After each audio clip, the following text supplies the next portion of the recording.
주님께서 여러분과 함께 루카가 전한 거룩한 복음입니다.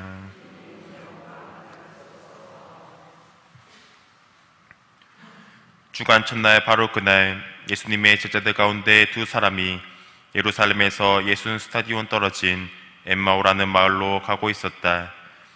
그들은 그동안 일어난 모든 일에 관하여 서로 이야기하였다. 그렇게 이야기하고 토론하는데 바로 예수님께서 가까이 가시어 그들과 함께 걸으셨다. 그들은 눈이 가리어 그분을 알아보지 못하였다.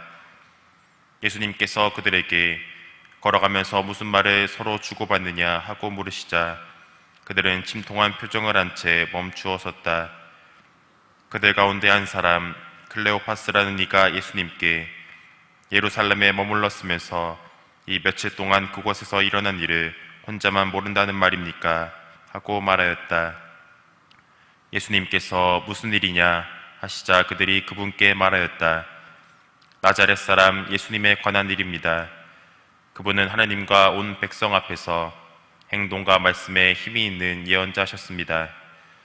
그런데 우리의 수석 사제들과 지도자들이 그분을 넘겨 사형 선고를 받아 십자가에 못 박히시게 하였습니다.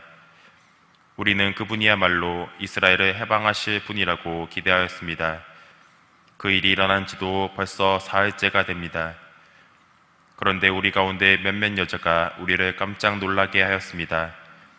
그들이 새벽에 무덤으로 갔다가 그분의 시신을 찾지 못하고 돌아와서 하는 말이 천사들의 발현까지 보았는데 그분께서 살아계시다고 천사들이 일러주더랍니다.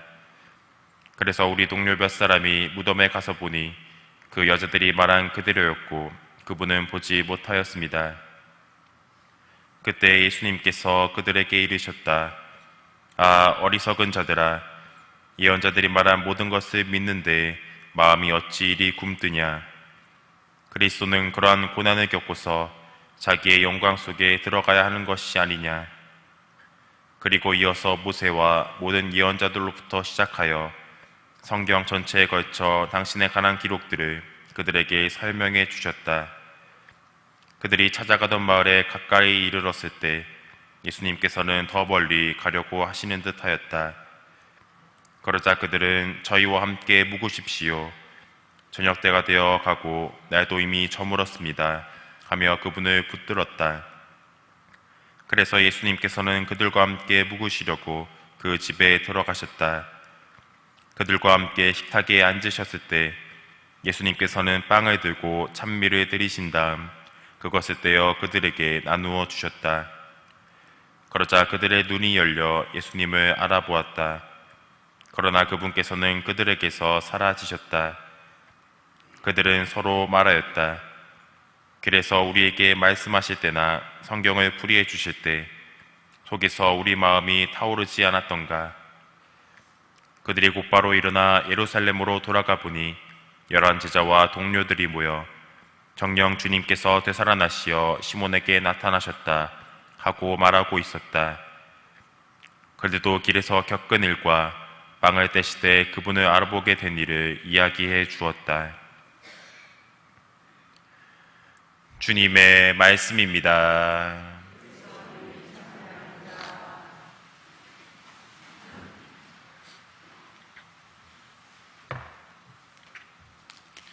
참 예수님, 우리는 살면서 무언가를 열정적으로 마치 불타오른 듯한 느낌으로 열심히 할 때가 생깁니다. 지금의 저는 미사를 봉헌할 때와 성체 앞에서 기도할 때 그런 것 같습니다. 신부로서 당연한 이야기를 드리는 것이 아니라 정말 부족하고 결점 많은 제가 기도와 미사를 드린다는 것 자체가 마음이 뜨거워지는 것 같습니다. 오늘 말씀에서 등장하는 제자들도 예수님과 함께 했을 때 마음이 타올랐다고 표현합니다. 예수님은 사람들로 하여금 열정적으로 만들게 하는 힘을 가지고 계신 분입니다. 한때 예수님을 모른다고 부인했던 베드로도 오늘 1독서와 2독서의 말씀에서 보는 것처럼 부활하신 예수님을 만나고 나서는 죽음도 두려워하지 않고 열정적으로 예수님을 선포하고 있습니다. 이렇듯 내가 지금 무언가를 열정적으로 하고 있다는 것은 지금 내 옆에 부활하신 예수님께서 함께 계신다는 것을 느끼고 있다는 것입니다. 하지만 눈이 가리어서 내 옆에 계신 예수님을 바라보지 못할 때도 생깁니다.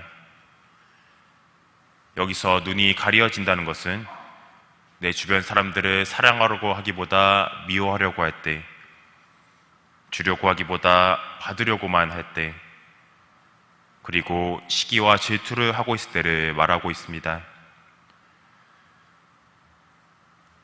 따라서 때때로 힘들고 귀찮을 수도 있겠지만 우리는 주의 미사를 잘 봉헌해야 하겠습니다. 그 이유는 첫 번째로 주의 미사 안에서 하느님의 말씀을 들을 수 있기 때문입니다. 물론 유튜브나 여러 인터넷 매체들을 통해서 접하게 된 이야기들, 정보들이 훨씬 더 재미있을 수 있습니다.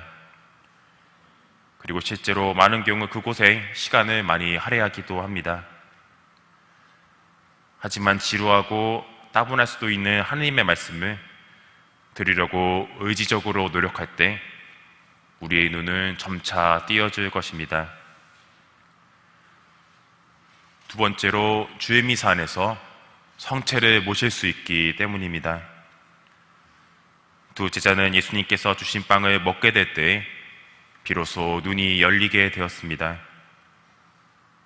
두 제자가 먹었던 빵은 우리가 주의 미사 때 모시게 되는 예수님의 몸, 성체와 동일합니다. 이 성체는 우리 삶에서 내 옆에 계신 예수님을 온전히 바라볼 수 있게 만들어줍니다. 다시 말하면 신자로서 무언가를 열정적으로 불타오르면서 할 수 있다는 것은 성체성사 덕분이라는 것입니다.